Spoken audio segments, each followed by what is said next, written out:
Hello, good afternoon, everyone.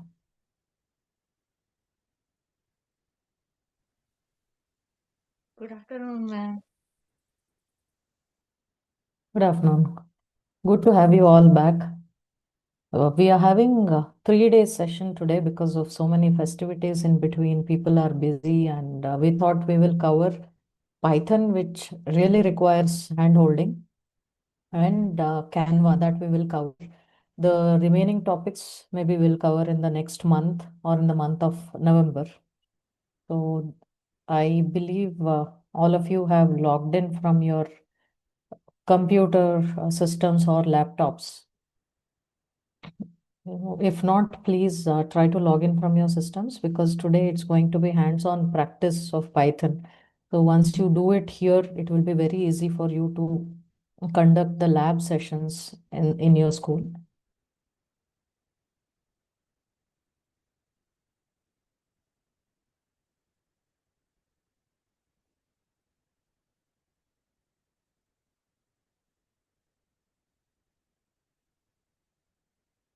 All right, let's get started with Python. So Python is introduced in grade 6, the fundamentals of Python. The first chapter is conceptual, that is programming languages. It is general topic. It is not related only with Python. It is for any programming language. The concepts of programming language we have covered in grade 6. But grade 6 chapter, I think, let me check the book. So chapter 4 of grade 6, we start fundamentals of Python. So that is what we are going to cover today. So the story of Python, what makes Python a great programming language, concept of IDE. We will try to download Jupyter Notebook, which is offline IDE to practice Python programming, and Google Colab, which needs internet, which is most widely used by all the programmers, but it requires internet. For the schools who cannot afford internet for every system, then you may have to download uh, Jupyter Notebook. I'll show you both ways to do it. And we will see how to write comments in Python. We will use basic print function, how to declare variables, the rules, the do's and don'ts to declare variables in Python. We will cover different data types that Python accommodates, data structure of Python. Then some keywords. Those are reserved words in any programming language. So some keywords in Python. And we will explore different operators that are there and input functions. So these things we will try to cover today quickly. So let me take you to the book. I'll show the soft copy of the book.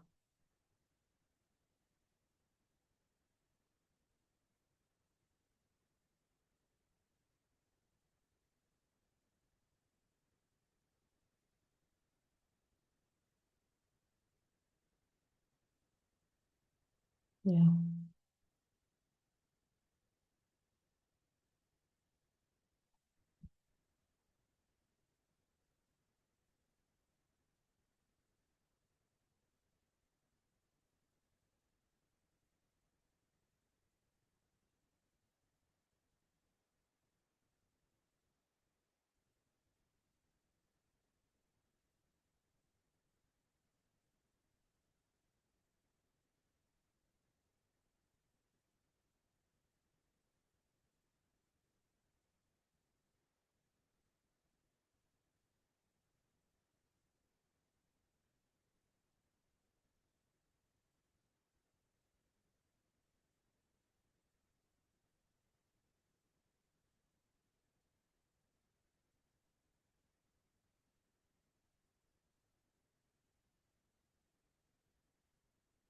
All of you, can you see my screen? Somebody please acknowledge.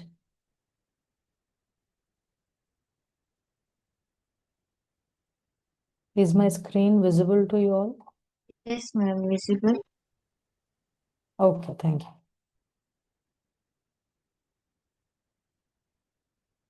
you. So Python fundamentals, I have opened the book, soft copy of the book, Python fundamentals, which is fourth chapter in sixth grade. So we ask them questions initially to make them think why a programming language such as Python is required. So to say that we ask them a question, what do you think is necessary for apps and video games to function properly? We need to instruct. So the instructions to the mobile phone or computers, the game using which we play games or apps we use, we need to give some proper instructions. Those instructions are nothing but pieces of code that is programming language, such as Python. They act as a tool to build applications. Have you heard of Python before? Yes, they must have all heard about the word Python, but not as a programming language, maybe related to snake. So everybody must be thinking why the name Python was given for this programming language. What do you think it is used for? So there is an interesting story supporting this. A person called Guido von Rossum, he created this programming language called Python. You can see it's a very old language. We had before Python, we had heard of C, C++, Java, JavaScript, so many others. Python is a very old language, but it did not gain a lot of importance before. It's been last 10, 15 years that it slowly started becoming better. People started to recognize its usage, and now Python is seen as the first programming language for many of them, including schools, degree colleges. Initially, people used to start their coding journey with C programming language, but now Python is replacing that. So it has become very famous recently in the last 10, 15 years. Before that, it was there, it existed. You can, sorry? Yeah, it's okay. I request all of you to mute yourselves.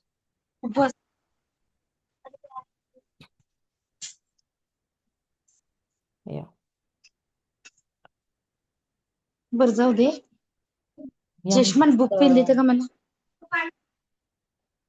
yeah, Miss Kirti, could you please mute yourself?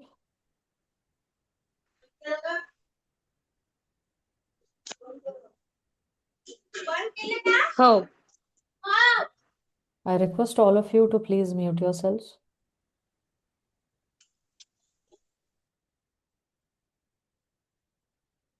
Yeah. Python was first released in February 1991. So this is very evident that Python is not a new programming language. So his goal when he developed such a programming language, his goal was to make coding enjoyable, easy, and well-designed playground for anybody to build. So there is a saying, he didn't know a name. It just playfully, he just playfully gave it because he was huge fan of some comedy show called Monty Python's Flying Circus. So he wanted his language to be as entertaining and easy as some show, comedy show that he watched. So he just named it as Python. So it has nothing to do with the no, snake python species. So it has nothing to do with that. It's just some comedy show based on which the developer who developed Python positioned it. He saw that it's very easy. That's how he made it. He gave the name Python. So Python's big moments, that is how it can evolve different versions. Anybody knows which version of Python is trending now? Which version of Python is in use currently?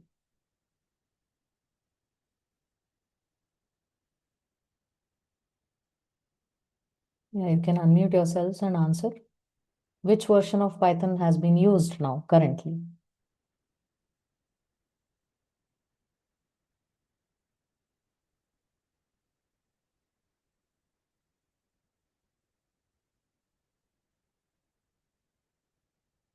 Okay. Looks like nobody is answering.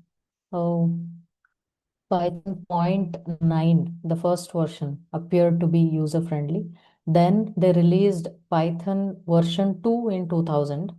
It got some upgrades, and it was used for quite some years until it was obsolete. It got eliminated in the year 2020, January 1st onwards, very recently, the COVID year 2020. January 1st, it got obsolete. So from then it stopped supporting Python 2 versions because a lot of upgradations were done on this. Python 3 was launched and it got a major makeover. It was launched earlier, but Python 3 got a major makeover and they stopped 2. They ensured that only Python version 3 is used. So currently in 2024, the recent one, in the same Python 3, there is the latest version is 3.13. 3.130 is the latest version of Python, which is which was released last year in October. That is currently in use by everybody. So now many ask, why Python? Why is it gaining such an importance? Okay, many people will instantly say it is easy to use. Yes, it is, but technically there are so many other features for which people prefer Python. So it's object-oriented programming, modular, used for many, programming languages. In the previous training sessions, we discussed that any programming language, it will have certain utility. Not a single programming language can help in building every kind of application. Like Java cannot be used to build AI and machine learning, artificial intelligence related projects. We cannot use Java because it's simply the structure and its performance does not support. So certain things are good, certain programming languages are good for certain applications. Whereas Python is one versatile language using which we can build everything. We can build AI and machine learning projects. We can do data analysis. We can build games. We can build web applications, websites. We can web applications and we can build testing. We can test the softwares. Everything can be done using Python. It's the most versatile programming language. That's the reason many people started using Python because one programming language fits all the needs and it supports so many libraries. There are different libraries for different programming language. Sorry, different libraries for different applications. For example, Python, if we are using Python to develop web applications, then there are different libraries such as Flask, Django, different frameworks. Okay. So if you are using Python for building games, then there are different gaming libraries, tkinter, visually appealing things. So if you are using Python for AI and machine learning, scikit-learn, pandas, numpy, matplotlib. So these are libraries, Python libraries for data analysis. So like this, there are different group of libraries and frameworks in Python for different applications. This feature is not available with most of the other programming languages. So they are either meant to build efficient web applications, front end, back end, and that's it. They have limited applications. Python is supporting all types of applications. That's why it is the most celebrated programming language of the era. So yes, easy to learn and use. We just covered this. The syntaxes are very simple. It's near English and a little bit of mathematical operators, logic.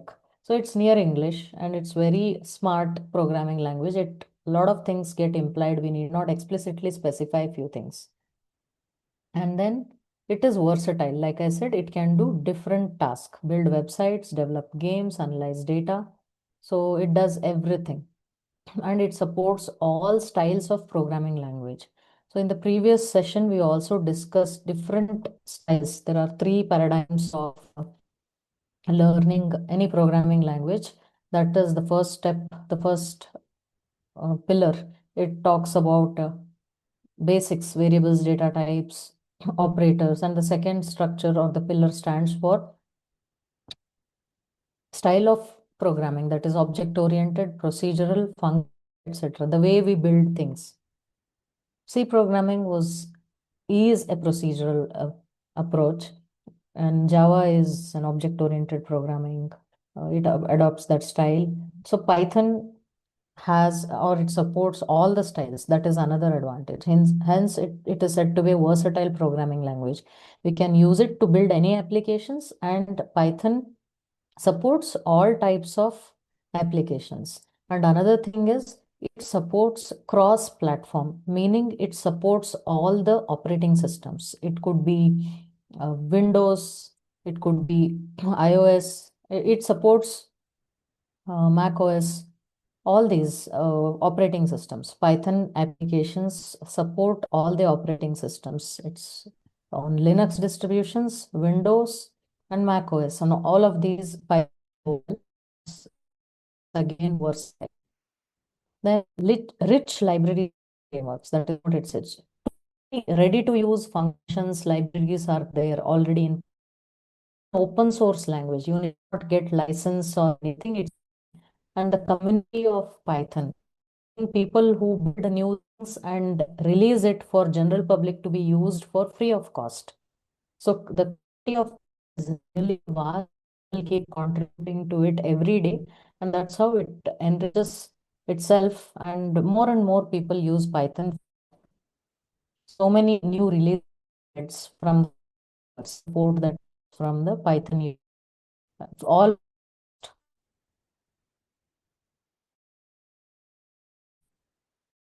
of IDs.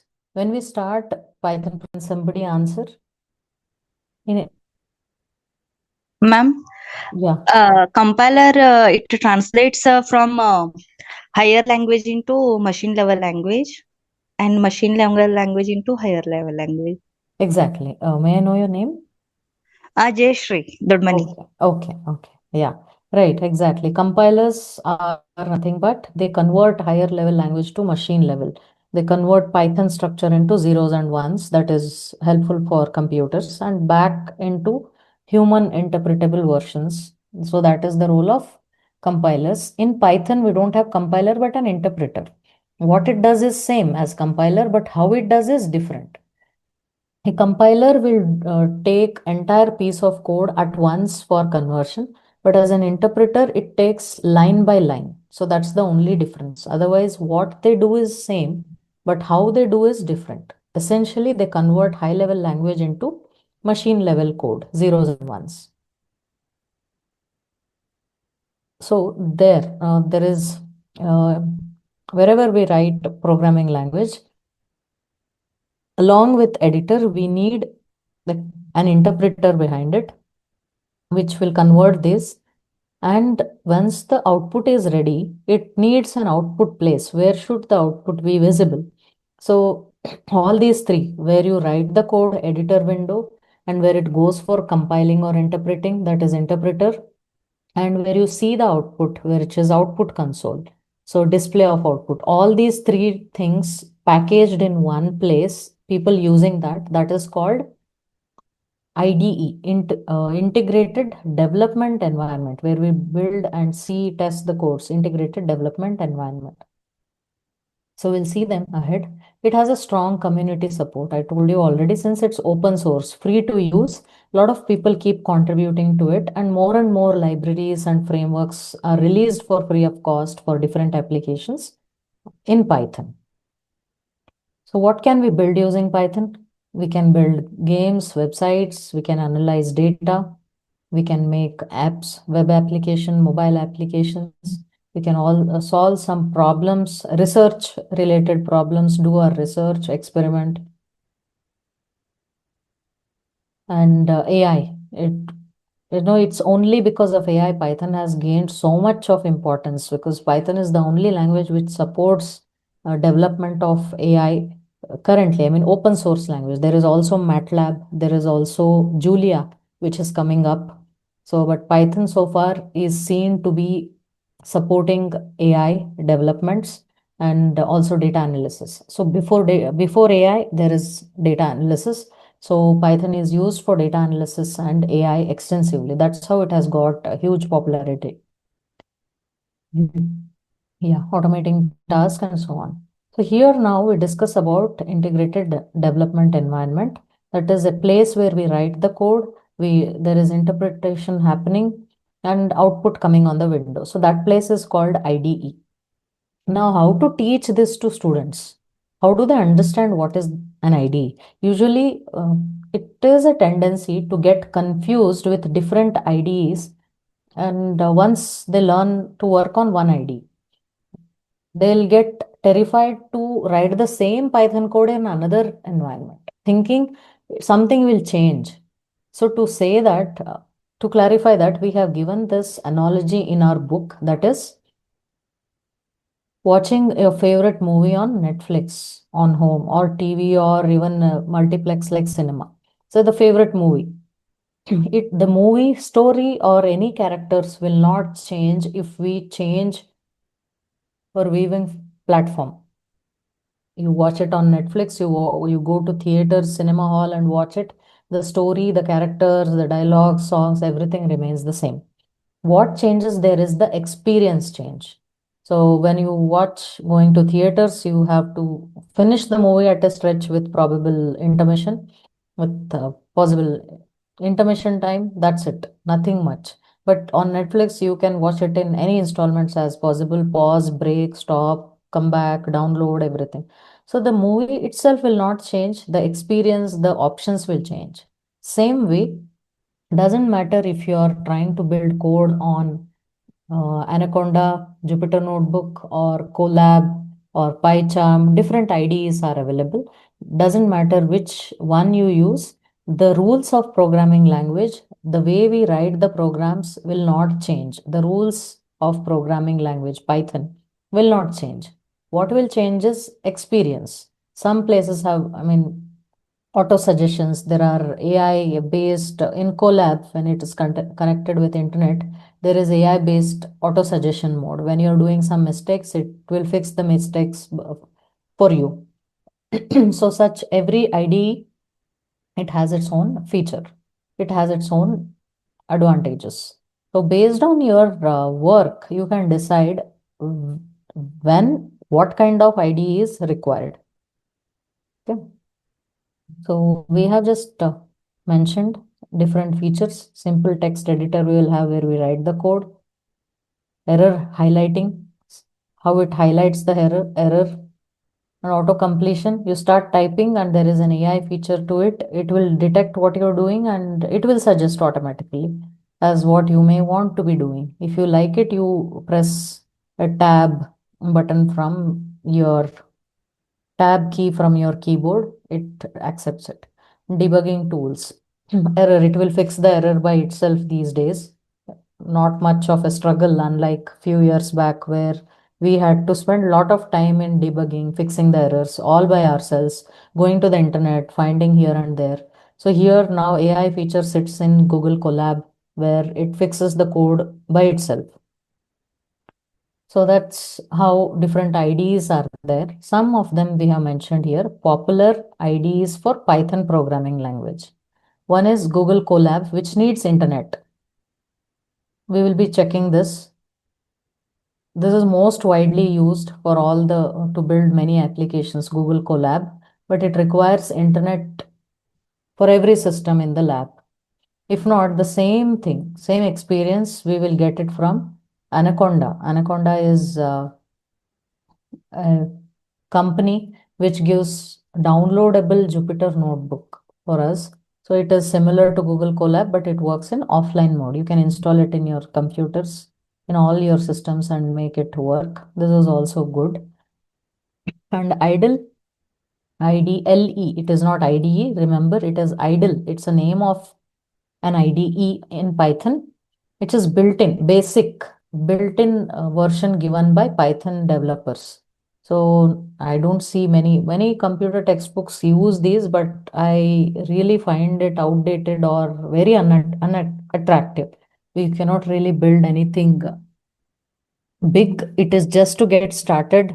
And I sincerely suggest you not to start Python programming journey with idle environment. It's not trending or it's not as effective as the others, which will actually do. Let us not waste the time of students only because it is given in some books. Idle. I sincerely suggest the first option, Google Colab with internet. If not, then Jupyter Notebook. Please do not use idle. I don't recommend it personally. Then there is Thorny, the VS Code. It's not just for Python. It has many other programming languages. It's just an general editor, and it is also good for building projects, production level projects. We use VS Code or PyCharm. I prefer PyCharm for Python projects at production level. And while just generating and testing or something, I use Jupyter Notebook and Colab. So to build products, I definitely use PyCharm. And then Spider, SPY stands for Python. So Spider is another IDE. It is mostly towards scientific programming, often used for data science researchers and other things.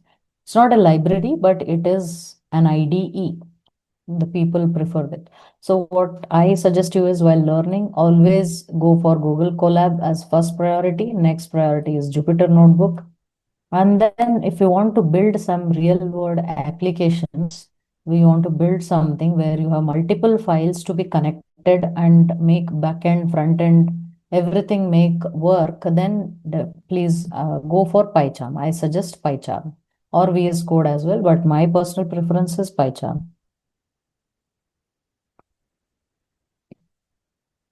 Then there is Sublime Text Atom. There are multiple IDEs that are available to write and run the Python scripts. So here in our book, we have given Jupyter Notebook. So we'll do this downloading process. First, we'll go to anaconda.com, and maybe the front end will have changed a little bit now. All we have to check for is to download a free version of this software. It will take some time. So let us download this. Please go to www.anaconda.com. Let us get into hands-on mode now. We don't have any theory now. We will start doing hands-on session. So anaconda.com. I'll take you there probably. Take your screen.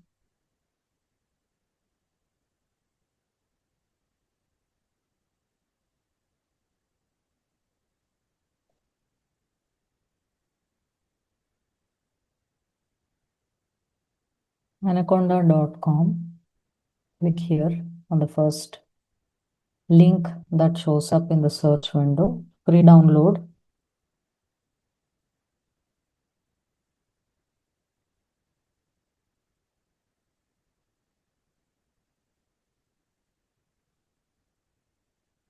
So it says what all can be done using this: visualization, AI, machine learning, and these are different libraries used for different applications. So it says it supports all these libraries. So they have mentioned for text processing, NLP, these are the libraries in Python. For front end, graphical user interface, GUI, front end development, these are the things. CherryPy, Flask, Streamlit, Panel. This is R software. R is another programming language used for data analysis. So Anaconda also supports R, but we are not checking into R programming language now. We are just with Python. So all these are related to R. They are not available on Python. But these packages can also be shared among them and used. Let us not go there. So you can check on free download. So, get started. Doesn't need a sign up test.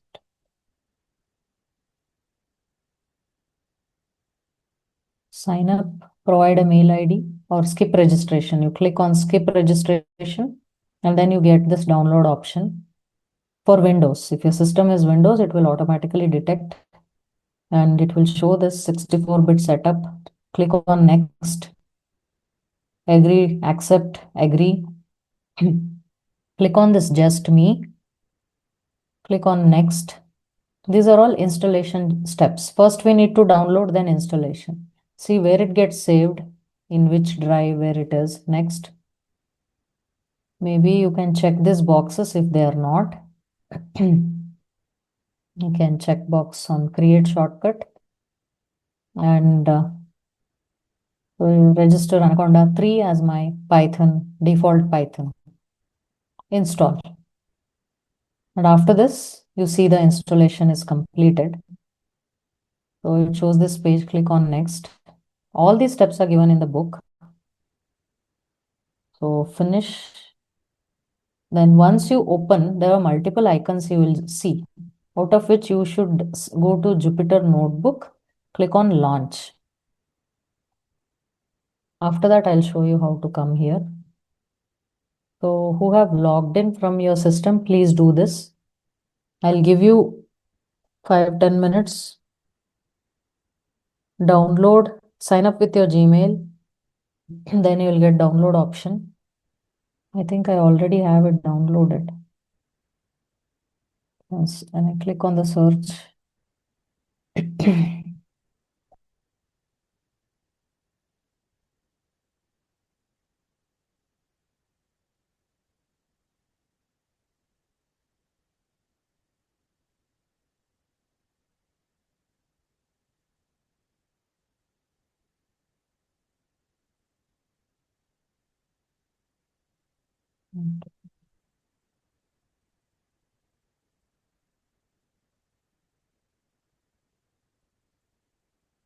No, no, Anaconda doesn't work on your mobile. It doesn't. It needs Windows operating system or Windows, Linux, or any desktop applications only. This is purely on computers.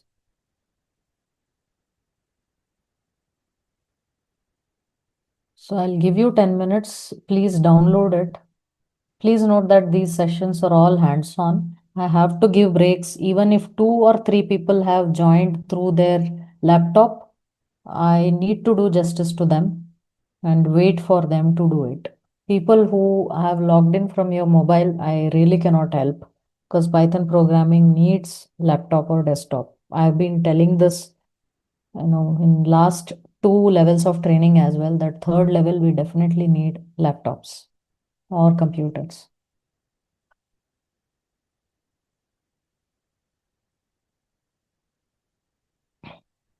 So finish this setup process. I'll give you 5-10 minutes. After that, I'll show you how to work on the codes.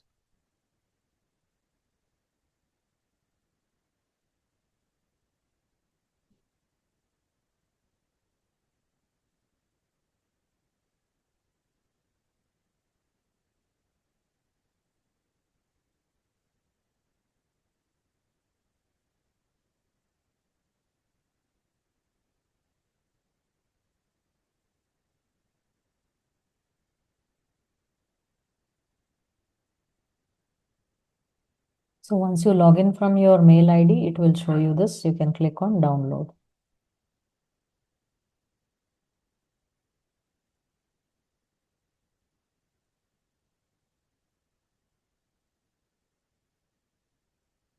The downloading has started here. You need not create any free account. Ignore this. You can see here there is downloading happening already. Let us wait. It will take a lot of time.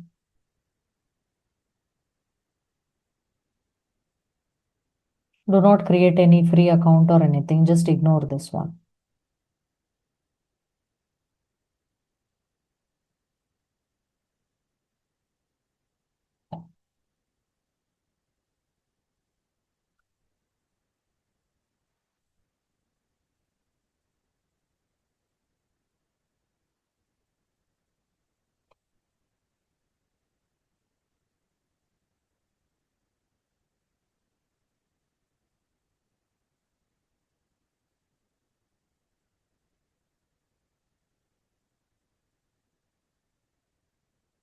The download is happening. I'll just show you.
Okay, how many of you were able to download this on your systems? Please put it in a message or just raise your hand. Ma'am, two types are coming, distribution installers and mini conda installers. No, Which not one you Miniconda. Use distributors. distributors? Yeah.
How many of you are able to download it?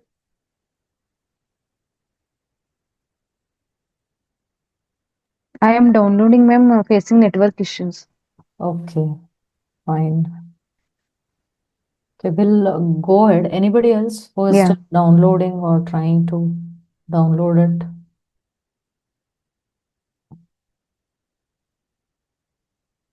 Okay, I'll show you what happens after we download. Let's go ahead. This is an offline version which works without internet once you download.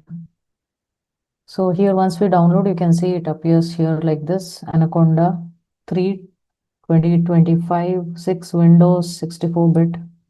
You click on that, and next is installation. We downloaded it. Now we will install this.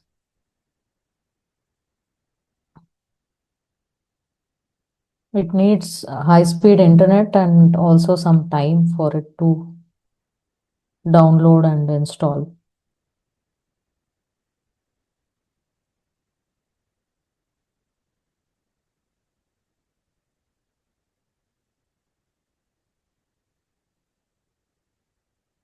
Yeah, you see this when you try to install after downloading. Click on next. So just say I agree. Click this, just me, recommended. Next. See the path, it is being stored in C drive in a particular folder. Click on next. It will talk about the space required. 5.2 GB it is acquiring from your computer's memory. So sometimes if your computer memory is full, the installation will fail. So see these specifications. Space available here is 69 GB, but required for this is 5, so it will get installed. Sometimes it will go to this place and give you an error if there is no space in your system. And you may have to free some space and try to install it. Okay, looks like there is something already which I have tried to install previously. It is asking me to choose a different directory. Yeah. So it just means I have already installed it. Yeah. So what we can do is all of you, I insist you to install this Anaconda tonight. Tomorrow I'll show you how to work on Anaconda. I really need all of you to have installed it in your own pace. Only then we can go ahead and we can work in that environment. So I'll show you the alternate thing, the same thing, how using internet we can work. Click on Google Colab. Think this may work on mobile phone because it's cloud based.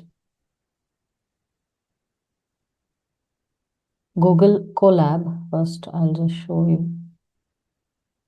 Yeah, Google Colab works on your phone as well. I'll show you. This is similar to Jupyter Notebook, Anaconda that we tried to download, but it needs internet. I'll type here Google COLAB, collab. So the first thing which comes, you can click here, welcome to collab.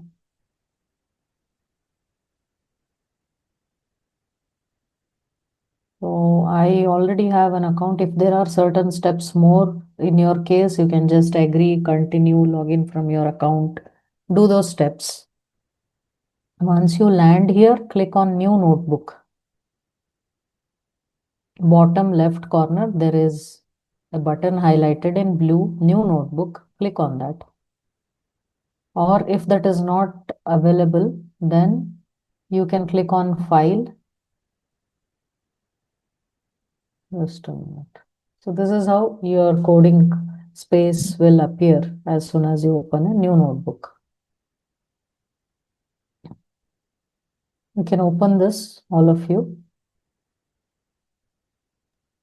Yeah, opened, ma'am. Okay. If somebody is having any difficulty, please let me know.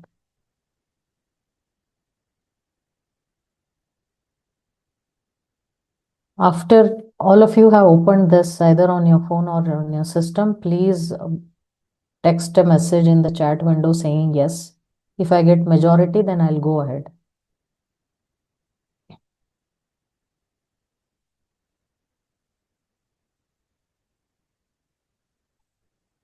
Okay.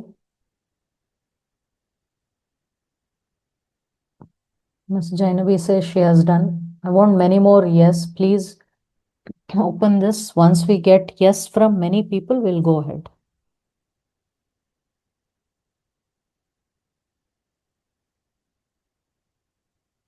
If you have any difficulties, please unmute yourself and ask the questions. I'll help you.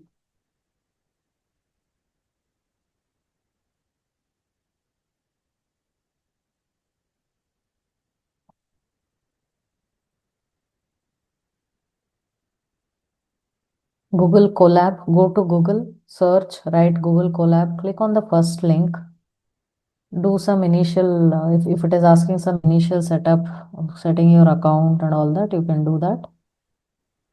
And then click on new notebook on the left right corner, or for somebody who the window doesn't open, on the file section, you can click on file, say new notebook. All this will be saved in your Google Drive automatically. New notebook in the drive. If you click this, you will see this page opening. First thing we'll do is we will rename this, because if you want to track back those files, we need to have proper name. Untitled, if you want to search quickly where you have stored a code file related to variables and data types. And if you have not named it properly, you have to open each code file and check which has that what you want. So better we rename this.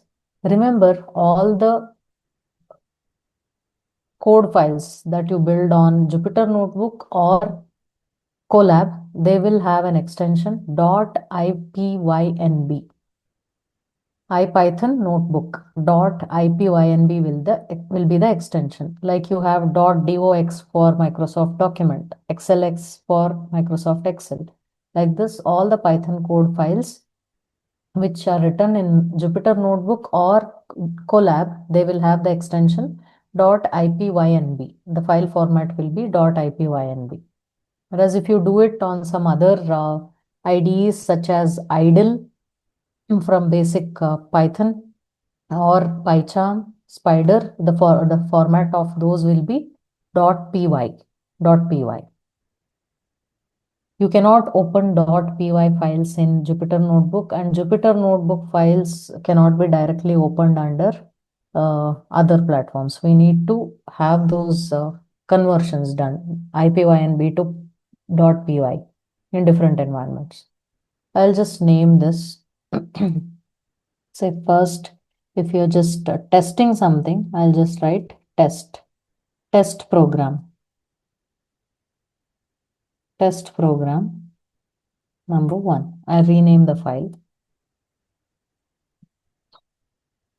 How to go on adding code blocks, I'll show you here. If you click on plus code, a next code cell will be added. If you click on plus text, then you can have some notes written. Say first, if I have to print something, I'll click here. So print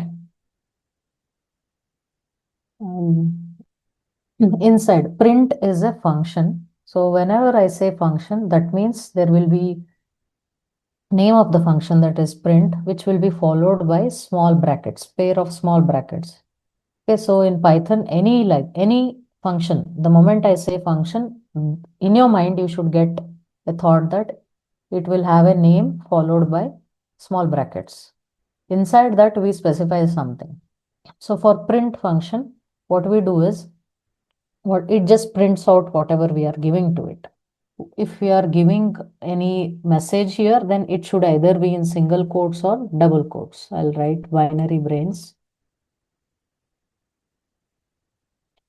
I'll run this. So this is the editor window. When I click on this run button, it will connect with the interpreter behind it, work on it, then it will, from the CPU, the output will come here. I'll click on this. It will take some time. First time, if you say connecting, it is connecting with some cloud system. Once it is connected, it shows green. Suppose it is not green, then you will not be getting outputs. So don't keep checking all over the places as what has gone wrong. Always check if this is connected, green mark, then it is working. So binary brains. Print should always be given in either single or double quotes. So I gave double quotes. I'll change that to single quotes. It also works.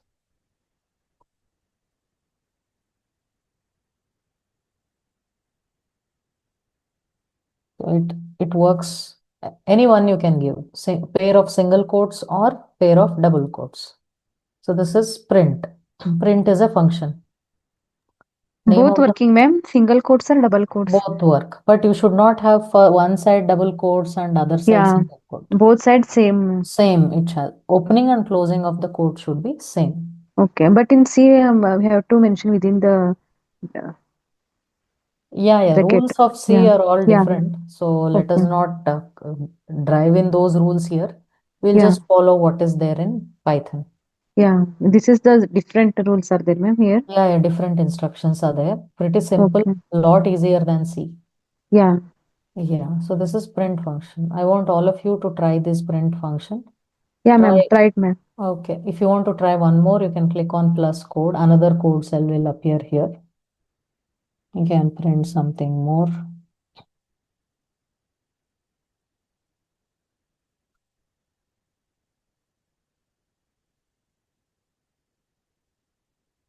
Shift enter, you can click from your keyboard. It will still run the cell. You need not click on this all the time. Shift enter button from your keyboard will also run that particular cell.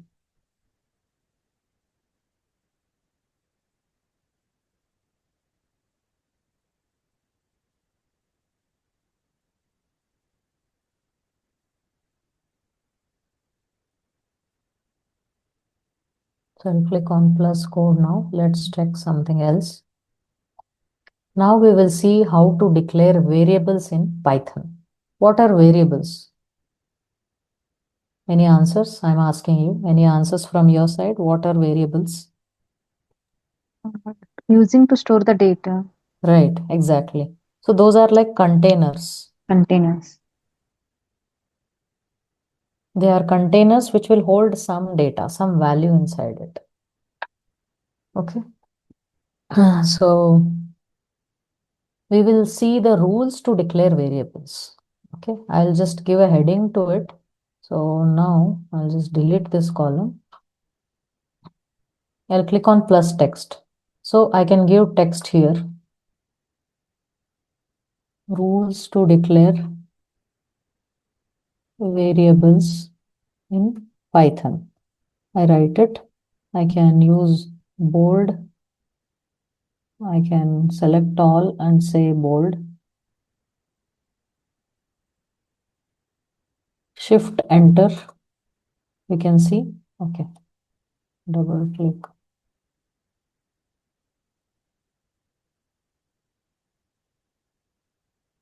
I select all of this, make it bold. Shift enter. You can see This becomes a text. This is not a code cell. This is a text cell. Now I'll write the rules. The first rule is these rules are different for different programming languages. Now we are checking the rules to declare variables in Python. So variables can be combinations of letters and numbers. On the left side we write, so we assign equal to sign and load some data onto it. Assignment operator equal to. So suppose I want to store some number. I'll create a variable called num. You can choose number only, num, just, and anything is all. Okay. Num equal to the numbers I give directly. I want to store 56. I run this. So no output because we are not printing it out. We are just telling the system to store 56 in the variable num. It has stored. Now, until and unless you give an instruction to print it, it won't print. So here only in the same block, I press enter. It will take me to the next line in the same block. I'll say print. I'll call the print function. That means write the name print immediately followed by small brackets. So here I'm just calling, I want to see what is there. So I need not use single or double quotes because it is not a message. It is a name of a variable that you want to check what is there. So directly you can write num. You need not use single or double quotes. Print num. So I enter this, it prints 56. Whatever is stored in num. Now I'll change it to some other big number. Run the program again. You will see this is printing it. Okay. This is a variable. So variable is always on the left side. It could be combination of letters and numbers. Equal to sign is used to assign some value. And whatever you put here on the right side of equal to sign, that will be assigned, or you can say num is a container and this is the value the container holds. This side is all data type. Currently, we are only checking numbers. Data types are of various, like strings. You can store some characters. You can store some decimal point numbers, everything. But I'm just showing you the rules of variables with just numbers now. I'll tell you the rules. The first rule is that a variable should not start with. I'll put a hash, meaning it is going as a comment. The moment I put a hash and write something in the code cell, it means this line of code is only for my reference, my understanding. It will not be taken to the compiler for converting or to the CPU for processing. It is only visible to me, not to the Python compiler, Python interpreter, or CPU. Okay. The rule number one, the first rule says that a variable should not start with a number. We have given these in the textbook. Should not start with a number. To validate this, I'll show you now how it throws an error. I say suppose I'm creating a variable. See these 1, 2 here, 1 and 2. These are generated by my ID. I have not written 1 and 2. You please don't write 1 and 2. It will throw an error. It is auto-generated by saying line 1 code, line 2 code. So I have not written 1, 2 in gray. That is from the ID. Ma'am, Yeah. so before you saved that number 56 in num variable, no? Yeah. So by default, it will be take it as integer or because Yeah, you it will didn't take. It will data take type. by default as integer. That is the intelligence Python has. We need not explicitly declare its type. Okay. Yeah. Then no need to type data types and all. No, you can directly add the values it will take. In case you want to specify how it has to be taken, there you can use a function. Okay. So, Yeah. So we'll test them. A variable should not start with a number. So I'll start with some 3 num equal to 4. So I'm trying to create a variable as 3 num. Or I'll just say, for example, job 1, my first job equal to how much salary I took in my first job, 25,000. If I want to try to save this, it will throw an error. It will show error here. Because I'm starting a variable with a number, it will not accept. So that is the rule here. We have shown all this in the textbook. If you violate the rules, it will show an error. So what is the right way? It can have anywhere in between. Instead of, oh, I can make it 1, it still works. But first, it should not start with the number. A number can be in the second place, last place, anywhere in between, but not in the beginning. So that is rule number 1. So another rule I'll write. A variable should not be keyword from Python. Keywords from Python. Keyword certain set aside. Okay, it should not be that. So for example, for is a keyword. For equal to 34. If I want to save 34 in variable called for, it will throw an error. Simply because keyword should not be used. So if I change it to if also, it will throw an error. These are keywords. If equal to 34, no, keywords should not be used to say used as variables. So this is an error. I can make anything else. So 2 is not a keyword in Python, so it is accepting it, TO2. So this is one. I'll show you another rule.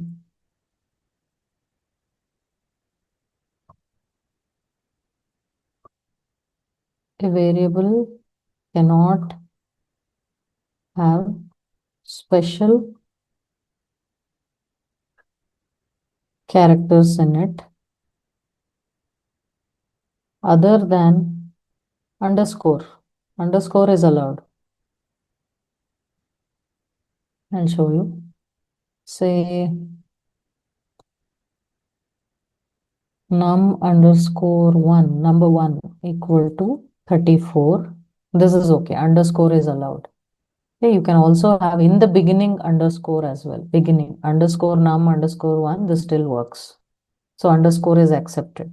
Suppose in place of underscore, if I put dollar symbol, it will not accept because it's a special character other than underscore. It doesn't work. If I give colon here, it will not work.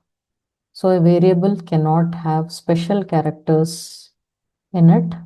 The underscore is allowed. Starting, ending, wherever you want to use underscore, you can use. It is allowed, but no other characters. Yeah. So all of you, please try these 3 rules. We'll go to the next rule.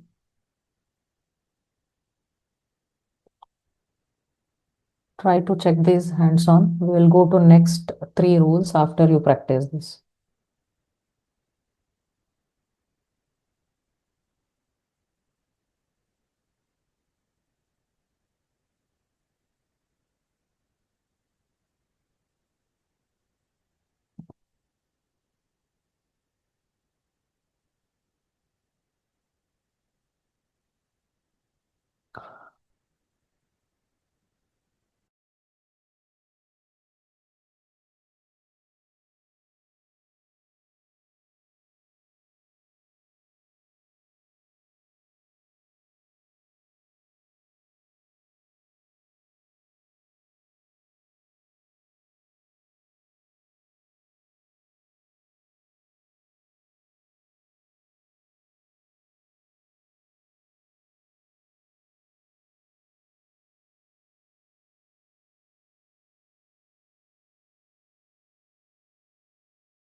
Yeah, should we move to the next rules?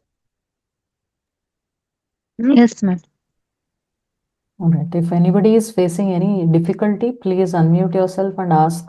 This session is all meant for your convenience, so make the most out of it. Please do not stay passive. And like mathematics, it needs practice. Only by looking at what I'm doing, you won't be able to retain it. Again, when you do it in your school labs, you'll have forgotten, and lack of confidence will be reflected. The students these days are very smart. They understand when we are confident. They understand when we are trying to make up things. Even a small kid is able to do that. So it's better we practice, be well prepared and present. Okay, let us see the next rule. So rule number 4.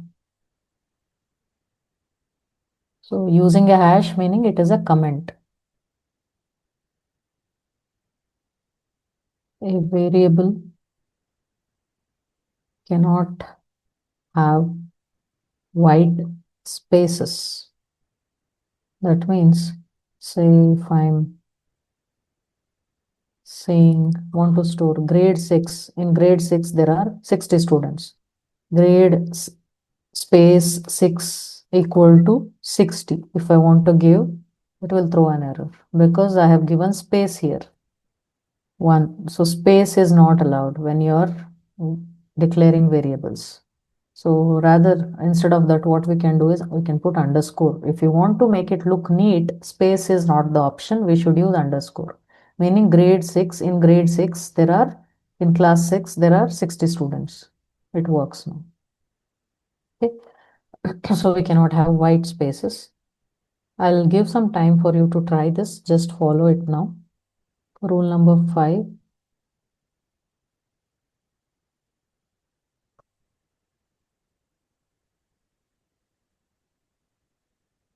A variable can hold only one value at a time. One value at a time. You cannot have multiple values. So now marks. I'm creating a variable called marks equal to 34, 45, 42, 46. I cannot save all the marks like this in a variable. For this, there is a different data structure. Even if you want to give comma, it will accept, but it will not be basic variable. It is a different data structure called tuple. So a variable, whenever you declare it as a variable, it cannot, multiple values you cannot store at a time. This is not allowed. Okay. If I give comma, it will accept, but it is not variable. It is something called tuple, something else. We will see that later. So a variable can hold only one value at a time. You cannot force in multiple values. So this is another rule. And one most important, sorry, I did this. Most important rule is that Python is case sensitive and so are variables. So variables are case sensitive. To you, small and capital letter may mean the same, but for Python, it's two different things. Suppose I declare age equal to 12 of a student. I want to store age equal to 12. I run it. Okay. It has accepted. Now, if I want to say print, I have to call this, right? If I give capital AGE, it will not detect. It says not defined. Age is not defined. So when you have given it as like this, you have to call it like this only, meaning all the small and capital letters, they have to be same. So suppose you are calling AGE equal to 12 and trying to call. For you, both are same, but for Python, it sees this as a different one and this as a different one. It will not work. So it is case sensitive. Python language is case sensitive and variables are also case sensitive. Some languages are not case sensitive. Okay, but Python is a case sensitive programming language. So try this rule number 4, 5, 6. So first violate the rule and see it throws error, then fix the error you will understand the rules better. I'll give 5 minutes for you to practice these. Then we'll move on to data types.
Yes, shall we move ahead?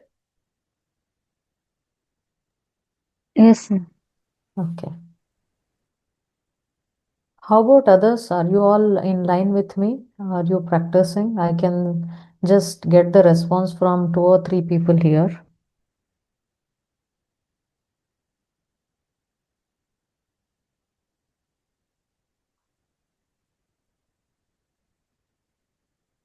Okay.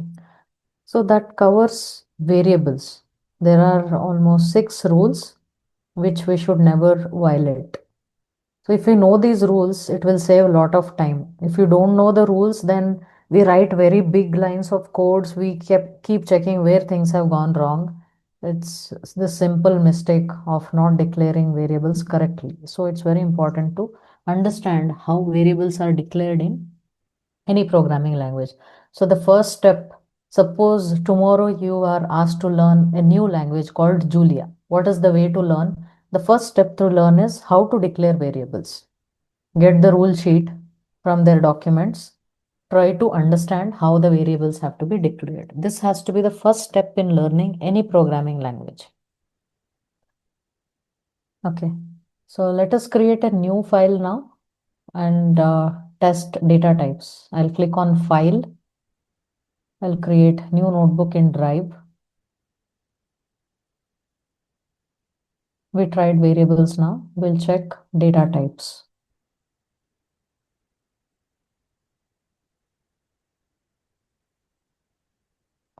So I'll rename this.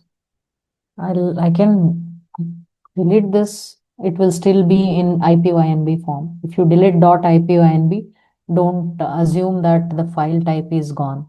It will still, underlying file type will be IPYNB only. So data types. So different data types. What are data types? The kind of value that we make them get stored in the variable after equal to sign, whatever we have, that is data types. So there are different data types: integers, float, meaning decimal points. Then we have Boolean, we have complex These are all numerical data types. And there's one character that is called string where we write the names. Let us do we'll try. I'll show you first, give you some time, then you can try it on your own. I'll give you some time for practice. So I'll create a variable called strength, that is class strength,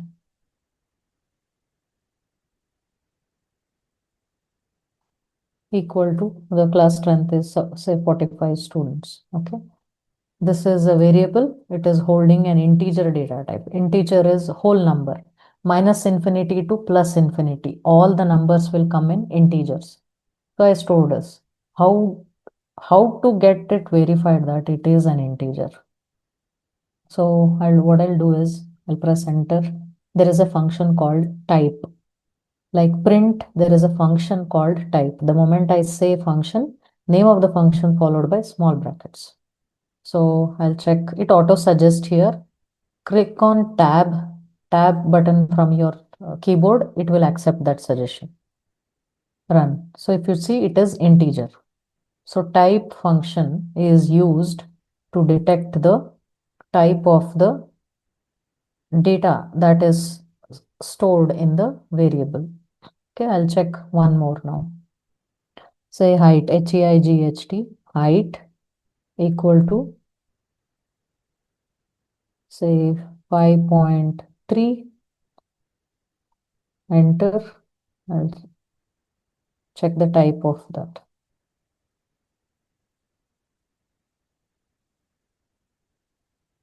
You can see it is float. Float is all this decimal point. It is called as float in Python. The type is float. So now I'll just say 5. It will say integer. It will say integer. Say 5 also, if I have to store it in float, then I have to call float function, pass it inside that. Only then, this is called explicitly mentioning if it requires. Now it will be saved as float. Otherwise, it has its basic intelligence. It will look at the number and save that in that particular format. Say 5, I want to store it as float, then I have to call a function called float and put it inside it. Okay. Otherwise, it will take whatever you give. So you can see it's a float. Okay. So this is floating point. Minus sign also it takes minus 4.5. Height minus 4.5 doesn't mean anything. I'm just showing you that negative numbers are also accepted. A point here, and strength minus 45 is also an integer because minus infinity to plus infinity whole numbers, they are integers. Height. Okay, these are this is int and float. All of you please try this examples, int and float. We'll go to the next one after you do these two.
Hello ma'am, may I ask one question ma'am? Yeah, please. Ma'am, ये अभी जो आप basically हमें ये programming बता रहे हो, हाँ. इसमें डेटा टाइप वगैरह हमें जो है Okay. इनिशियलाइज करना है, तो ये क्या हम्म. हमें टीचर्स को पूरा पढ़ाना है इस तरीके से? या और टेक्स्ट बुक में तो मेंशन किया हुआ है ना, ये सारी चीजें दिए हुए हैं. नहीं तो क्या अभी हम लोग को पूरा प्रोग्रामिंग टीचर को ऐसे बैठ के पढ़ाना होगा, बीइंग एज ए टीचर और हाँ. Being as a student? या कंप्यूटर टीचर्स आपको पढ़ाना होगा इसी तरीके से स्टूडेंट्स को. प्रोग्रामिंग लैंग्वेज 6 स्टैंडर्ड से जो आपको है सिलेबस में, बुक में भी दिया हुआ है, तो आपको इसी तरीके से पढ़ाना पड़ेगा लैब में. ओके, तो ये हम लोग सिखाएंगे मतलब ट्रेनर सही. टीचर्स को? हाँ. नहीं नहीं, टीचर स्टूडेंट्स को सिखाएंगे ना आप. टीचर्स स्टूडेंट को सिखाएंगे हाँ, तो स्टूडेंट्स को सिखाएंगे आप. ठीक है, बट ये अभी ये जो बेसिकली प्रोग्रामिंग है जिसमें ये डेटा हम्म. इनिशियलाइज, तो ये सब हम्म. हमें हमें मतलब क्यों बताया जा रहा है? ये बस हमें बेसिक नॉलेज के लिए ना? हाँ, आपके नॉलेज के लिए, क्योंकि बहुत सारे लोगों को पाइथन पता नहीं है, तो पाइथन प्रोग्रामिंग मैं आपको सिखा रही हूँ ताकि आप जाकर अपने स्टूडेंट्स को ऐसे ही सिखाएं. हम्म। ठीक। हाँ.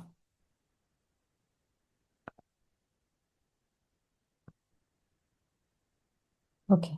So should we go ahead? We checked two data types now. We'll check another, strings.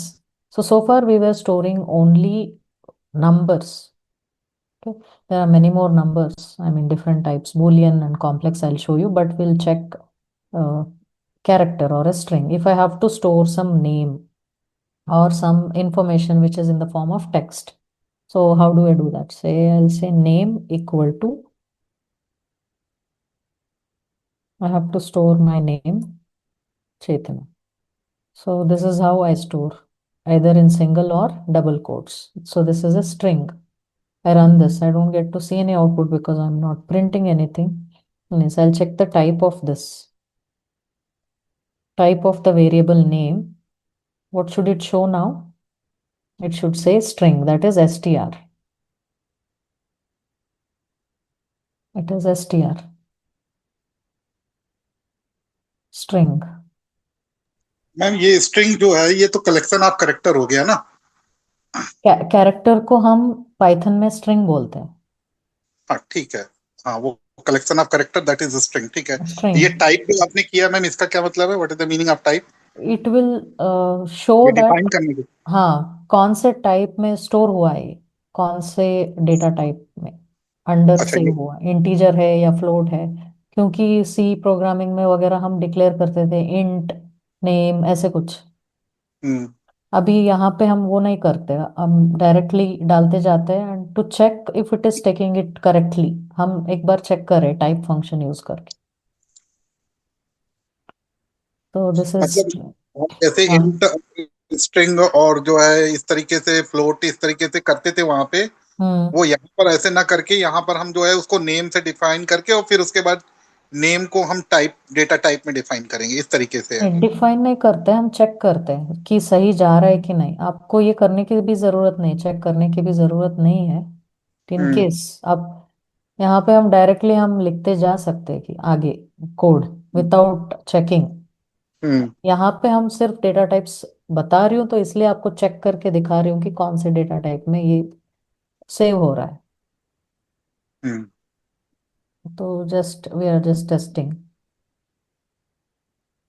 So this is string. Any characters we want to save, either single or double quotes में हमें देना चाहिए. Pair of single quotes is also okay. Periwinkle. Single or double quotes. We have to store any text or string in Python, a message, string or anything. It should go in single or double quotes. This is string. Let us try Boolean. Say I want to store something. If Saturn has a ring, I want to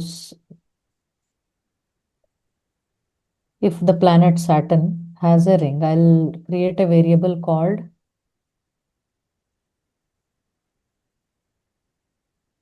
Saturn has a ring.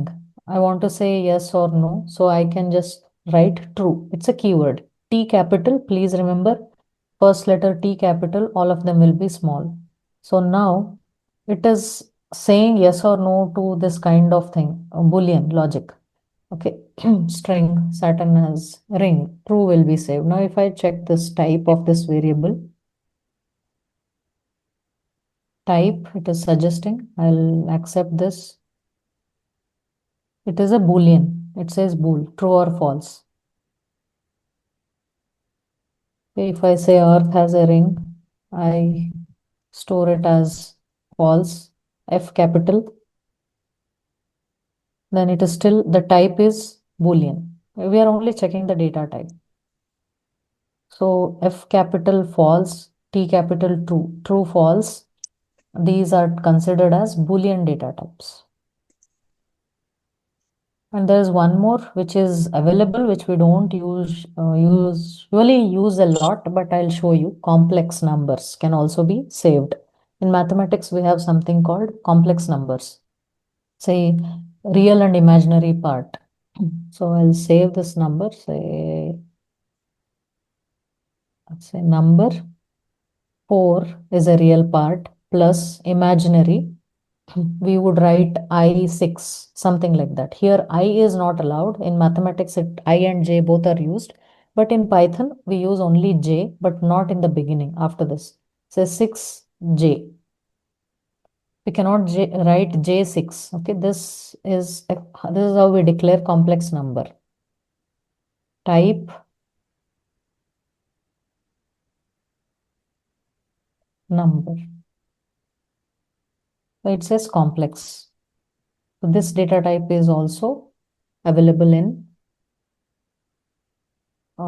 Python, complex data type. If I change J from I, it will throw an error. So I is not reserved in Python for complex number, only J we have to use. So 4 is real part, this is imaginary part.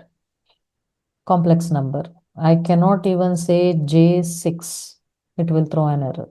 So J has to be always in the end. So these are different basic data types. One is integer, that is whole number with negative, positive.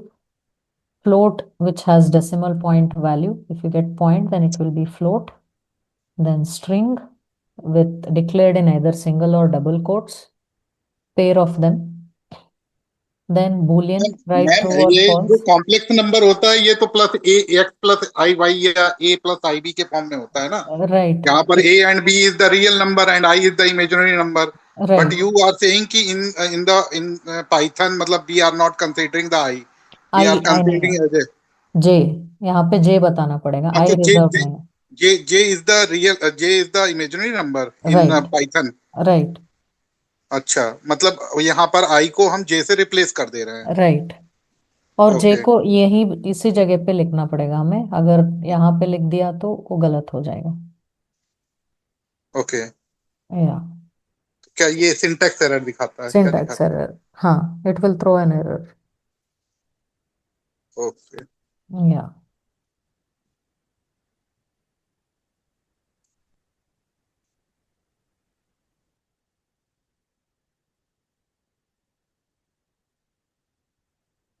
So these are different data types. I want you all to practice once. These are given in the textbook. So if you ma'am have ये practiced that float वाला one, एक बार थोड़ा सा, एक बार आप float वाला clear कर सकते हो क्या एक बार फिर से? हाँ, float is a decimal point. अगर point आ जाएगा 4.5, 5.6 ऐसे कुछ तो वो floating point हो जाएगा. Number, it's called decimal numbers को हम floating point बोलते हैं यहाँ पे float. So I'll choose something more. So just a variable A.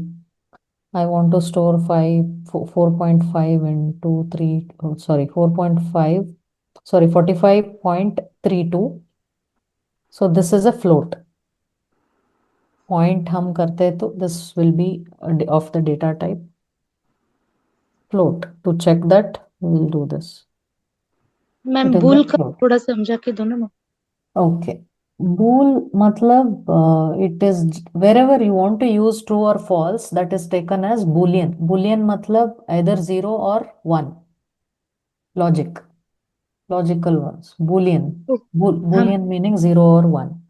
So if you want to store such data in that format, then we can use false, true or false. जो zero मतलब zero will be the true, one ऐसे is the false. जरूरी नहीं, वो आप code कर सकते हो, 0 ट्रू रहेगा या फॉल्स रहेगा, वो अपनी मर्जी है, लेकिन it takes to two concept, true और फॉल्स. ओके. बुलियन मतलब हमेशा 0 और 1 रहता है. आपकी मर्जी. अब अगर आप पास को 1 डालोगे, फेल को 0 डालोगे, या फेल को 1 डालकर पास को 0 डालोगे, वो अपनी मर्जी है, मैम नॉमेनक्लेचर. ये तो हमें शुरुआत में इनिशियलाइज करना पड़ेगा ना कि हम जीरो ट्रू ले रहे हैं या वन ट्रू ले राइट. रहे हैं, क्या इनिशियलाइज करने से ही क्लियर होता है, नहीं तो पता नहीं चलेगा कि किसने किस तरीके से उसको डिफाइन किया है. डिफाइन किया है. या अगर मैम प्रोग्राम लिखते वक्त हमें एक ऐसे जरूरत पड़ जाएगी अभी कि has a ring, how to save that information, either true और फॉल्स, तब हम यूज कर सकते हैं. या मैम somebody was asking. या Yeah, ma'am, last time you told that height is equal to if I make five number as a float. So you told that a float into bracket yeah, mention five call it as a function. number Yeah. is there. Suppose in the mass card and all, if I calculate the average, so total of course it comes in integer number only, whichever 470 whatever the number is there. But I take it as average only float. Then how should I mention? Meaning the output should be in float. Means So average. How should I declare that average? okay, I'll show you something.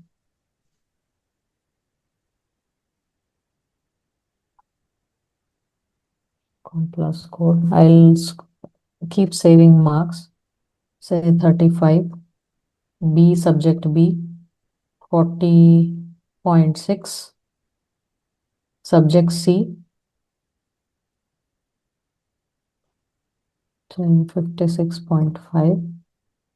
Okay, I've just made combination. Okay, now I want to create average. I'll write the formula. Put it inside the bracket. A plus B plus C divided by 3. Okay, print average. So you get this average, right? 44.03. Now I will check the type of it in the next course.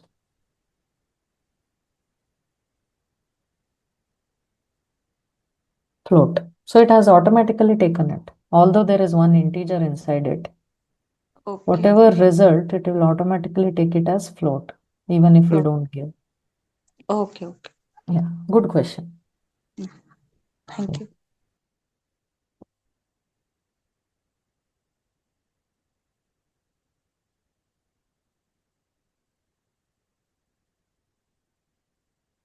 Yeah, I want you to practice these data types on your phone if you're using. Please spend some time in practicing these data types. They're very important.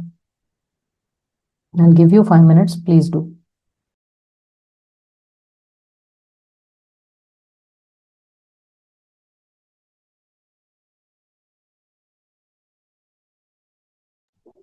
Ma'am अगर student को हम practical नहीं बता सकेंगे तो हम ये theory से एक्सप्लेन कर पाएंगे क्या? ये तो प्रैक्टिकल्स ही है ना, मतलब प्रैक्टिकल मतलब आपको रियल वर्ल्ड एप्लीकेशंस चाहिए.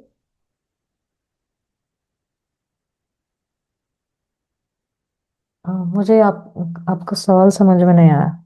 आप मतलब ये सारे चीज आपको बोर्ड में दिखाना चाहते हैं लैब जाने से पहले? हाँ मैम. वो भी कर सकते हैं, लेकिन मजा तभी आएगा जब स्टूडेंट्स यहाँ पे काम करेंगे. नहीं तो वो लिखते रहेंगे, उनको समझ में नहीं आएगा कि टाइप क्या फंक्शन है, प्रिंट क्या फंक्शन है. आउटपुट भी वही लिखेंगे और इनपुट भी, वो कोड भी वही लिखेंगे, तो उनको पता ही नहीं चलेगा. या मैम. लैब में आप व्हाइट बोर्ड रखकर थियरी थोड़ा बता सकते हो, और इमीडिएटली आप उनको प्रोजेक्टर पे एग्जीक्यूट करके दिखा सकते हो. Yes ma'am. या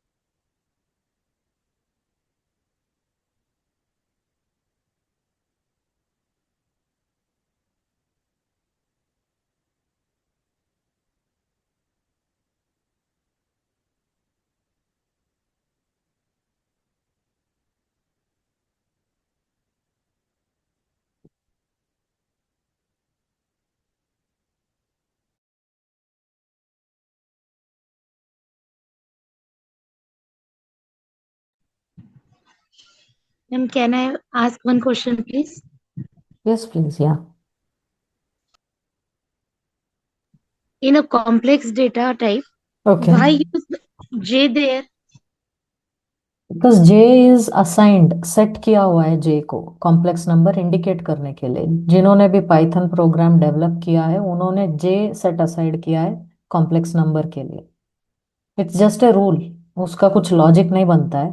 जैसे कॉम्प्लेक्स नंबर में हम आई और जे दोनों यूज करते हैं मैथमेटिक्स में, जी मैम। बट यहाँ पे सिर्फ जे को रिजर्व किया गया है पाइथन में। जैसे इनबिल्ट कर सकते हैं हम लोग कि इनबिल्ट, J। हाँ इनबिल्ट ओके। ऐसे रूल बना दिया गया है और उसको फिक्स कर दिया है। जिन्होंने भी डेवलप किया है पाइथन प्रोग्रामिंग उन्होंने सेट किया है कि ये रूल इनबिल्ट।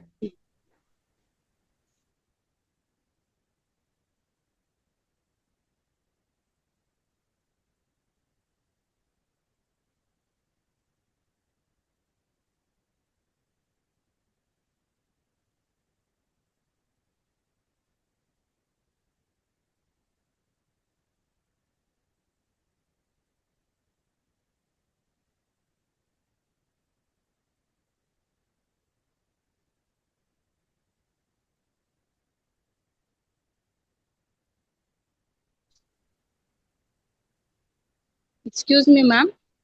या Ma'am, I want one example on complex one. One example. Example मतलब to save the data. Yes, yes. Okay, I will show you this feature only. का जो Okay. फीचर है दिखाकर मैं AI generate with AI. I click here, generate with AI. I'll ask, give me an example to show the use of complex number in Python. I'll write it as give me a simple example. ऐसे नहीं कि बहुत बड़ा बड़ा कुछ दे दे बच्चों को समझ में नहीं आए।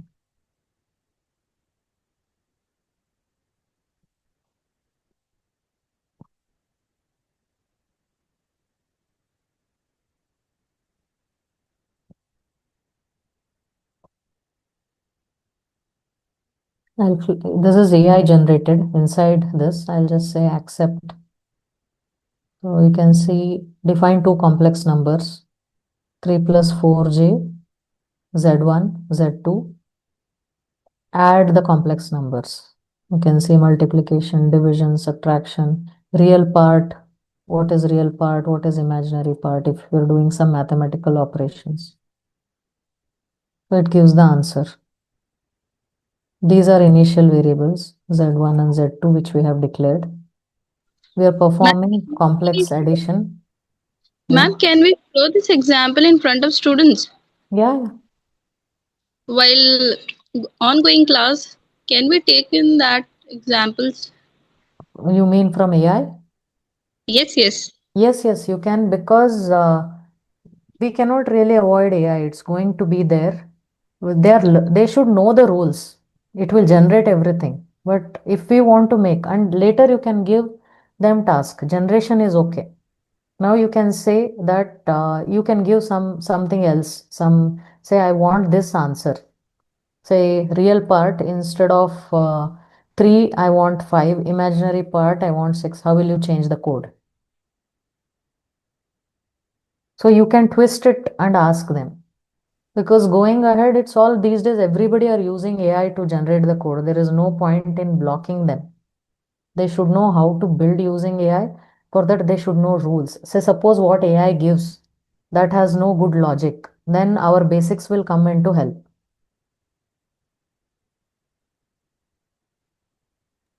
Thank you, This ma'am.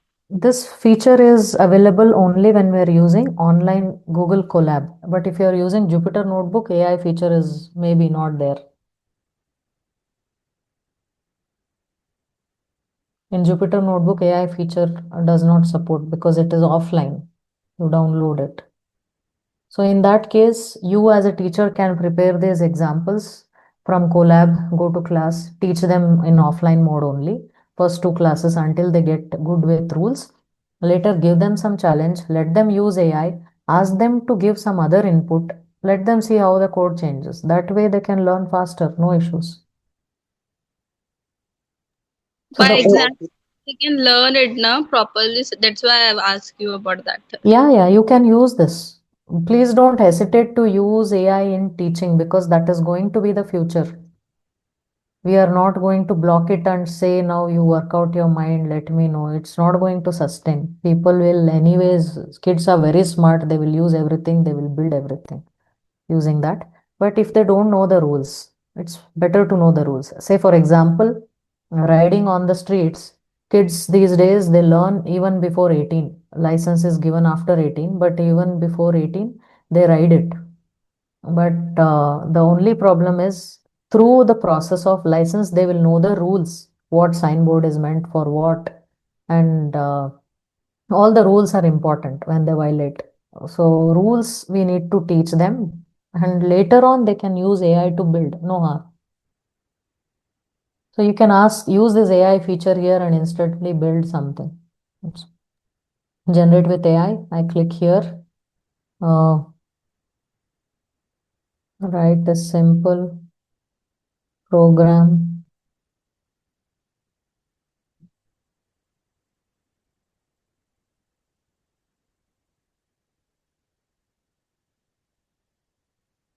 to get the percentage score of a student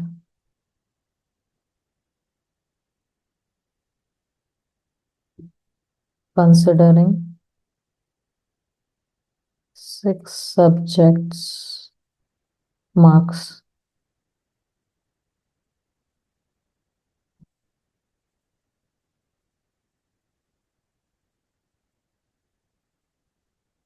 So click on accept. If you say accept and run, you will not know what happened. So better say accept, see the code, check yourself. See input function, input first subject mark, second, and it's asking you total marks, maximum marks, percentage. So I click on this. First subject 55, enter. Second subject 78, enter. 76, enter. 84.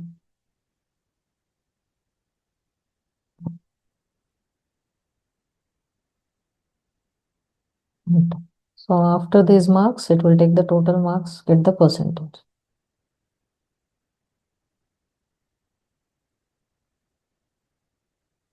So through this, they learn quickly, unlike before, where every line was taking a lot of time to be predicted and done. So you can make coding class really interesting using these features. Ma'am इसमें basically editor जो use कर रहे हो आप, ये word pad है क्या? नहीं, ये जुपिटर कोलैब है, Google Colab. Okay, it looks like as a work word notebook, pad. Notebook नहीं, ये नोटपैड। नोटबुक जैसा है। नोटबुक जैसे हमारे नोटबुक्स रहते हैं वैसे क्लीन, एक एक लाइन में एक एक कोड लिखते जाते हैं। So it's called Colab, Google Colab. ये इंस्टॉल कहाँ से होगा मैम?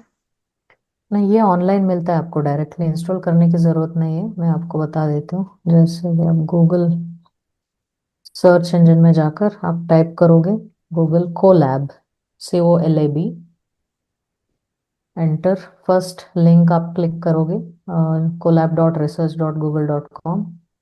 इसके बाद आप first time it takes your Google account, आपको साइन इन प्रोसेस कुछ पूछा गया था, आपको करना पड़ेगा। It takes in your Google account. You can click on new notebook here, और if you just say cancel, अगर ये पेज ओपन होता है आपका, तो you can go to file, new notebook, it opens up. तो बस आपको यहीं से कोडिंग शुरू करना है। If you want to track this file back, तो आपके ड्राइव में सारे सेव्ड रहेंगे ऑटोमेटिकली, गूगल ड्राइव में। So you can start coding here, change the name of this.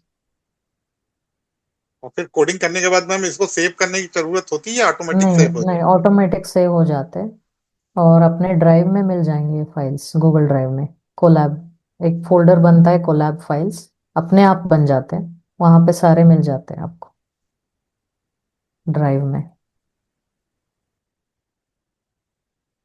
So save करने की जरूरत नहीं है, अपने आप ऑटो सेव हो जाते हैं और अपने आप वहाँ वहीं पे रहते हैं, आप जब तक डिलीट ना करें वो फाइल ड्राइव में ही रहता है।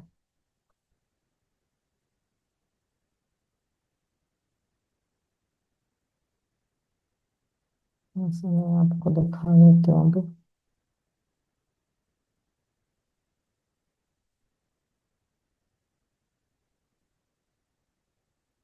I'll go to my drive.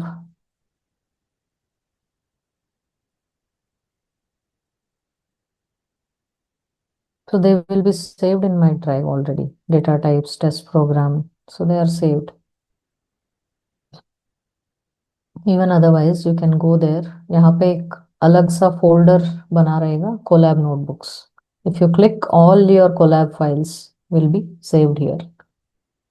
Whatever program you do throughout your life using Google Colab, even once, they all will be automatically saved in your drive, a separate folder called Colab Notebooks. अपने आप बन जाता है file, आप it's inbuilt.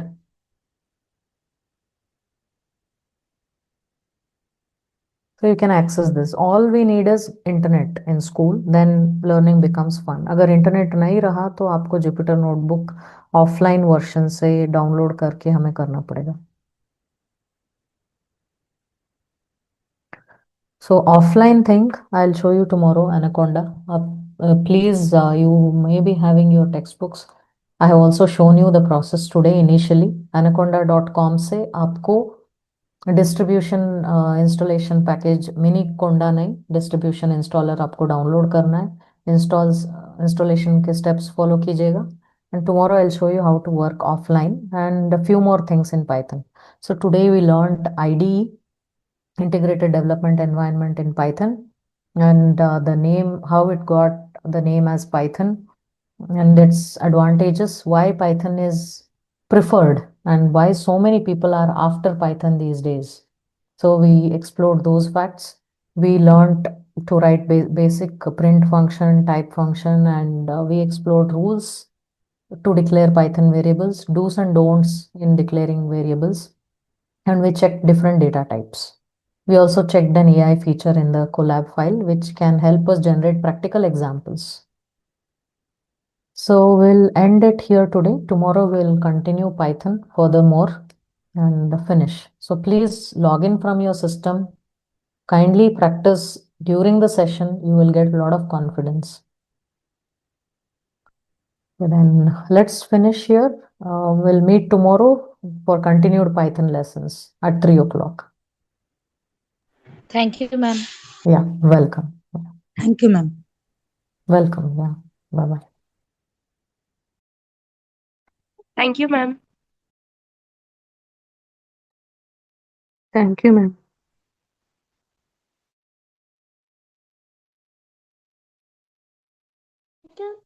Thank you, ma'am.